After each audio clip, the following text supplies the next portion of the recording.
ਦਰਸ਼ਕੋ break ਤੋਂ ਬਾਅਦ ਆਪਾਂ ਤੁਹਾਨੂੰ ਸਭ ਨੂੰ ਜੀ ਆਇਆਂ ਕਹਿੰਦੇ ਹਾਂ। ਸੋ ਵਿਊਅਰਸ, ਹੁਣ ਆਪਾਂ ਗੱਲਬਾਤ ਕਰਨ ਜਾ ਰਹੇ ਹਾਂ ਕਿ ਇਸ ਵਾਰ 5 ਫਰਵਰੀ ਨੂੰ ਕਸ਼ਮੀਰ ਸੋਲੀਡੈਰਿਟੀ ਡੇ ਦੇ ਮੌਕੇ ਦੁਨੀਆ ਭਰ ਵਿੱਚ ਕਸ਼ਮੀਰ ਮੁੱਦੇ ਤੇ ਕਾਫੀ ਚਰਚਾ ਹੋਈ। ਭਾਰਤੀ ਪ੍ਰੋਪੇਗੰਡੇ ਦੇ ਬਾਵਜੂਦ ਇਸ ਵਾਰ ਅੱਡ-ਅੱਡ ਪਲੇਟਫਾਰਮ ਤੋਂ ਕਸ਼ਮੀਰ ਮੁੱਦਾ ਹਾਈਲਾਈਟ ਹੋਇਆ। ਸੋ ਇਸ ਬਾਰੇ ਆਪਾਂ ਗੱਲਬਾਤ ਕਰਨ ਜਾ ਰਹੇ ਹਾਂ। ਸੋ ਅਸੀਂ ਚਾਹਾਂਗੇ ਕਿ ਤੁਸੀਂ ਇਸੇ ਤਰ੍ਹਾਂ ਬਣੇ ਰਹਿਣਾ। ਦੇਖਣ ਸੁਣਨ ਲਈ ਲਿਖਣ ਲਈ ਤੁਹਾਡਾ ਸਭ ਦਾ ਬਹੁਤ-ਬਹੁਤ ਸ਼ੁਕਰੀਆ ਜੀ। ਡਾਕਟਰ ਸਾਹਿਬ, ਕੀ ਵਿਚਾਰ ਹਨ? ਦੇਖੋ, ਅਸੀਂ ਸਮਝਦੇ ਹਾਂ ਵੀ ਇਸ ਵਾਰ ਕਸ਼ਮੀਰ ਮੁੱਦਾ ਕਾਫੀ ਇੰਟਰਨੈਸ਼ਨਲ ਫੋਕਸ 'ਚ ਆਇਆ ਜੀ, ਕਿਉਂਕਿ ਇੱਕ ਪਾਸੇ ਪ੍ਰਾਈਮ ਮਿਨਿਸਟਰ ਇਮਰਾਨ ਖਾਨ ਸਾਹਿਬ ਦੀ ਚਾਈਨਾ ਵਿਜ਼ਿਟ ਸੀ। ਇਹ ਪਿਛਲੇ ਦਿਨ ਹੀ ਨੇ ਜਦੋਂ ਕਿ ਵਿੰਟਰ ਓਲੰਪਿਕਸ ਦੀ ਇਨੋਗਰੇਸ਼ਨ ਸੀ ਔਰ ਆਪਣੇ 4 ਰੋਜ਼ਾ ਦੌਰੇ ਤੇ ਉਹ ਚਾਈਨਾ ਗਏ।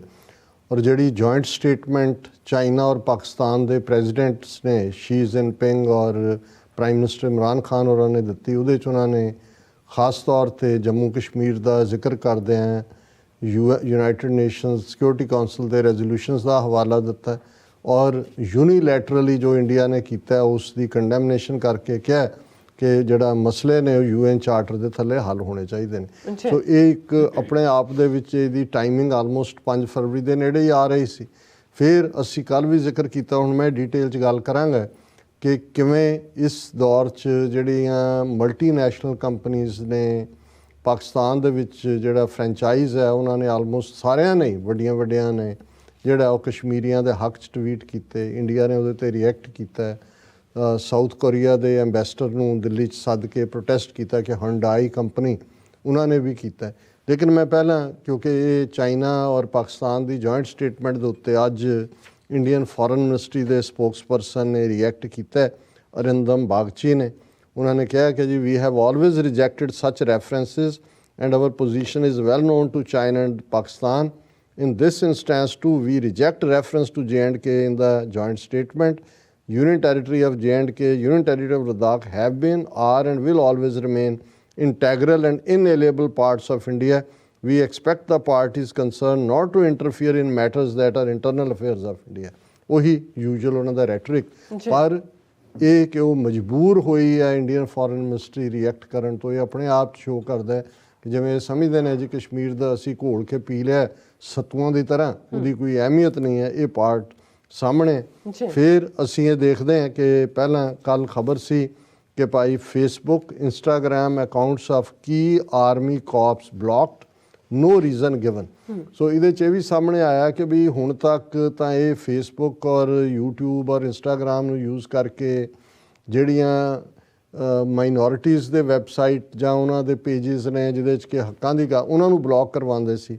ਪਰ ਪਹਿਲੀ ਵਾਰ ਇਹ ਗੱਲ ਸਾਹਮਣੇ ਆਈ ਕਿ ਵੀ ਇੰਡੀਅਨ ਆਰਮੀ ਦਾ ਜਿਹੜਾ ਵੈਬਸਾਈਟ ਆਰਮੀ ਕਾਰਪਸ ਚਿਨਾਰ ਦੇ ਨਾਂ ਥੱਲੇ ਕਸ਼ਮੀਰ 'ਚ ਜਿਹਦੇ 4 ਮਿਲੀਅਨ ਤੋਂ ਜ਼ਿਆਦਾ ਫਾਲੋਅਰ ਸੀ, ਉਹਨੂੰ ਵੀ ਬਲੌਕ ਕੀਤਾ ਫੇਸਬੁੱਕ ਨੇ ਔਰ ਇੰਸਟਾਗ੍ਰਾਮ ਨੇ ਵੀ ਬਲੌਕ ਕੀਤਾ ਚਿਨਾਰ ਕਾਰਪਸ। ਔਰ ਉਹਨਾਂ ਨੇ ਕਿਹਾ ਜੀ ਅਸੀਂ ਇਹ ਫੇਸਬੁੱਕ ਨਾਲ ਇਸ ਨੂੰ ਲਿਆ ਔਰ ਅਜੇ ਤੱਕ ਉਹਨਾਂ ਨੇ ਕੋਈ ਰਿਸਪੌਂਸ ਨਹੀਂ ਦਿੱਤਾ। ਹਾਲਾਂਕਿ ਅੱਜ ਇਹਦੇ ਨਾਲ ਰਿਲੇਟਡ ਖਬਰ ਹੈ ਕਿ Instagram restores page of Chinar corps, Facebook in process. Company had objected to some posts alleging that they were against rules laid down. So ਇਹ ਪਹਿਲੀ ਵਾਰ ਹੋਇਆ ਹੈ ਕਿ ਫੇਸਬੁੱਕ ਨੇ ਵੀ ਔਰ ਇੰਸਟਾਗ੍ਰਾਮ ਨੇ ਵੀ ਇੰਡੀਅਨ ਆਰਮੀ ਦਾ ਜਿਹੜਾ ਫਾਲਸ ਪ੍ਰੋਪੇਗੈਂਡਾ ਉੱਥੋਂ ਜੰਮੂ ਕਸ਼ਮੀਰ 'ਚ ਬਹਿ ਕੇ ਚਿਨਾਰ ਕਾਰਪਸ ਦੇ ਥੱਲੇ ਕਰਦੇ ਨੇ, ਉਸ ਨੂੰ ਬਲੌਕ ਕੀਤਾ। ਸੋ ਇਹਦਾ ਮਤਲਬ ਇਹ ਹੈ ਵੀ ਇੰਟਰਨੈਸ਼ਨਲ ਪ੍ਰੈਸ਼ਰ ਕਿਤੇ ਨਾ ਕਿਤੇ ਆਪਣਾ ਉਹਨੇ ਰੰਗ ਦਿਖਾਉਣਾ ਸ਼ੁਰੂ ਕੀਤਾ ਕਿ ਭਾਈ ਤੁਸੀਂ ਤਾਂ ਬਿਲਕੁਲ ਹੀ ਵਿਕੇ ਹੋਏ ਹੋ ਫੇਸਬੁੱਕ ਔਰ ਇੰਸਟਾਗ੍ਰਾਮ ਵਾਲੇ, ਕਿ ਤੁਸੀਂ ਕਿਵੇਂ ਵਿਰੋਧੀਆਂ ਦੀ ਆਵਾਜ਼ ਨੂੰ ਦੱਬਦੇ ਹੋ। ਸੋ ਉਹਨਾਂ ਨੇ ਪਹਿਲੀ ਵਾਰ ਇੱਧਰ ਵੀ ਅੱਖਾਂ ਦਿਖਾਈਆਂ ਨੇ। ਔਰ ਇਸ ਗੱਲ ਦਾ ਸਾਨੂੰ ਇਲਮ ਨਹੀਂ ਸੀ ਕਿ ਕੋਈ ਡਾਕੂਮੈਂਟਰੀ ਫਿਲਮ ਕਸ਼ਮੀਰ ਦੇ ਉੱਤੇ ਇਸ ਲੈਵਲ ਦੀ ਬਣੀ। ਅੱਜ ਜਦੋਂ ਇਹ ਖਬਰ ਆਈ ਕਿ release of controversial documentary on Kashmir postponed, Moscow denies any link with makers equating Kashmir with ਫਲਸਤੀਨ। ਹੁਣ ਇਹ ਜਿਹੜੀ ਡਾਕੂਮੈਂਟਰੀ ਰੈੱਡ ਫਿਸ਼ ਮੀਡੀਆ ਨੇ ਕੀਤੀ। ਹੁਣ ਰੈੱਡ ਫਿਸ਼ ਮੀਡੀਆ ਜਿਹੜਾ ਉਹ ਰਸ਼ੀਆ ਦਾ ਹੀ ਸੈਮਾਈ ਗੌਰਮੈਂਟ ਟਾਈਪ ਉਹਨਾਂ ਦੀ ਮੀਡੀਆ ਆਊਟਲੈਟ ਹੈ। ਉਹਨਾਂ ਨੇ ਬੜੀ ਜਿਹੜਾ ਮਿਹਨਤ ਦੇ ਨਾਲ ਇੱਕ ਡਾਕੂਮੈਂਟਰੀ ਤਿਆਰ ਕੀਤੀ। ਰੈੱਡ ਫਿਸ਼ ਮੀਡੀਆ ਨੇ ਕਸ਼ਮੀਰ ਦੇ ਐਕਟਿਵਿਸਟ ਨਾਲ ਵੀ ਗੱਲਬਾਤ ਕੀਤੀ ਔਰ ਦੂਜਾ ਔਰ ਜਿਹੜਾ ਉਹਦੇ 'ਚ ਉਹਨਾਂ ਨੇ ਕਨਕਲੂਡ ਕੀਤਾ, ਔਰ ਮੈਂ ਇਹ ਖਬਰ ਕਿਉਂਕਿ ਇੰਡੀਅਨ ਮੀਡੀਆ ਦੇ ਹਵਾਲੇ ਨਾਲ ਹੀ ਹੈ, the release of a documentary Kashmir ਫਲਸਤੀਨ ਇਨ ਦਾ ਮੇਕਿੰਗ। ਹੁਣ ਤੁਸੀਂ ਅੰਦਾਜ਼ਾ ਨਾਂ ਤੋਂ ਹੀ ਲਾ ਸਕਦੇ ਹੋ ਕਿ ਉਸ ਡਾਕੂਮੈਂਟਰੀ 'ਚ ਕੀ ਹੋਏਗਾ। ਔਰ ਉਹ ਰਸ਼ੀਆ ਜਿਹੜਾ ਹੁਣ ਤੱਕ ਇੰਡੀਆ ਦੀ ਪੋਜੀਸ਼ਨ ਨੂੰ ਐਂਡੋਰਸ ਕਰਦਾ ਰਿਹਾ ਹੈ। ਔਰ ਜੇ ਹੁਣ ਰਸ਼ੀਅਨ ਬਲੈਸਡ ਕੰਪਨੀ ਜਾਂ ਹੈ ਹੀ ਰਸ਼ੀਅਨ ਕੰਪਨੀ ਹੈ ਇਹ ਜਿਹੜੀ ਹੈ ਰੈਡਫਿਸ਼ ਮੀਡੀਆ, ਉਹ ਬਣਾ ਰਹੀ ਹੈ ਫਿਲਮ ਕਸ਼ਮੀਰ ਫਲਸਤੀਨ ਇਨ ਦਾ ਮੇਕਿੰਗ। ਮਤਲਬ ਇਹ ਹੈ ਕਿ ਜਿਵੇਂ ਫਲਸਤੀਨ ਦਾ ਨਸੂਰ ਅੱਜ ਤੱਕ ਚੱਲ ਰਿਹਾ ਹੈ, ਇਹ ਜੇ ਸਮਝਣ ਕਿ ਕਸ਼ਮੀਰ ਦੀ ਆਵਾਜ਼ ਅਸੀਂ ਬੰਦ ਕਰ ਦਿੱਤੀ ਹੈ, ਨਹੀਂ ਹੈ ਕਿ ਫਲਸਤੀਨੀਆਂ ਵਾਂਗ ਕਸ਼ਮੀਰੀ ਰੈਜ਼ਿਸਟ ਕਰਨਗੇ। Made by a Germany based digital media portal has been postponed. ਔਰ ਨਾਲ ਦਾ ਨਾਲ ਉਹਨਾਂ ਨੇ ਕਿਹਾ ਕਿ ਉਹਨੇ ਪ੍ਰੀਮੀਅਰ ਉਹਦਾ ਫਰਾਈਡੇ ਨੂੰ ਹੋਣਾ ਸੀ as at prime minister in India, but it's trailers itself caused a storm. ਉਹਦਾ ਜਦੋਂ ਕਸ਼ਮੀਰ ਫਲਸਤੀਨ ਦਾ ਮੇਕਿੰਗ ਦਾ ਟ੍ਰੇਲਰ ਹੀ ਆਇਆ, ਉਹਨੇ ਤਾਂ ਹੀ ਇਹਨਾਂ ਦੇ ਜਿਹੜੇ ਟਰੋਲਰ ਸੀ ਬੀਜੇਪੀ ਹਿੰਦੂਤਵਾਦ ਦੇ, ਉਹਨਾਂ ਨੇ ਰੌਲਾ ਪਾਇਆ।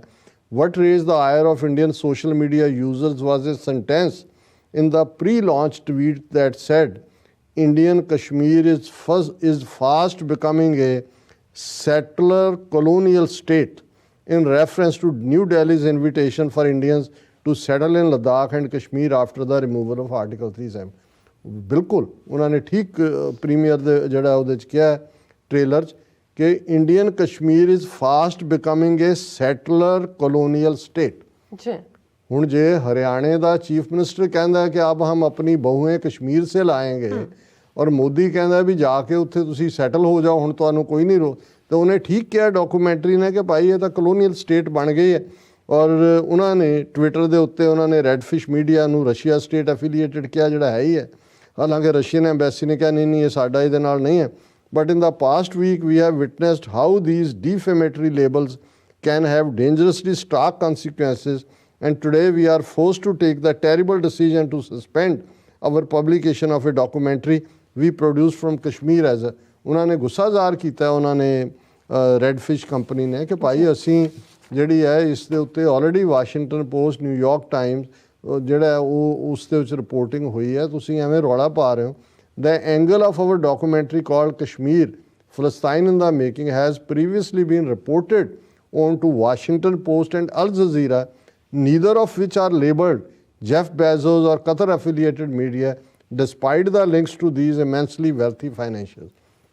ਤਾਂ ਜੋ ਉਹਨਾਂ ਨੇ ਰਿਪੋਰਟ ਕੀਤਾ, ਤੁਸੀਂ ਉਹਨਾਂ ਮੁਲਕਾਂ ਦੇ ਨਾਂ ਨਹੀਂ ਲਏ, ਹੁਣ ਰਸ਼ੀਆ ਨੂੰ ਤੁਸੀਂ ਬਲੇਮ ਕਰ ਰਹੇ ਹੋ ਔਰ ਇਹ ਅੱਗੇ ਇਸ ਦੇ ਉੱਤੇ ਪੂਰਾ ਆਇਆ। ਸੋ ਅਸੀਂ ਸਮਝਦੇ ਹਾਂ ਕਿ ਇੰਡੀਅਨ ਹਕੂਮਤ ਜਿਹੜਾ ਸਮਝਦੀ ਸੀ ਕਿ ਉਸ ਕੇਸ ਨੂੰ ਕਸ਼ਮੀਰ ਦਾ ਮੁੱਦਾ ਉਹ ਦਬਾ ਰਹੇ ਨੇ, ਹਰ ਐਂਗਲ ਤੋਂ ਇਹ ਜਿਹੜਾ ਹਾਈਲਾਈਟ ਹੋਇਆ।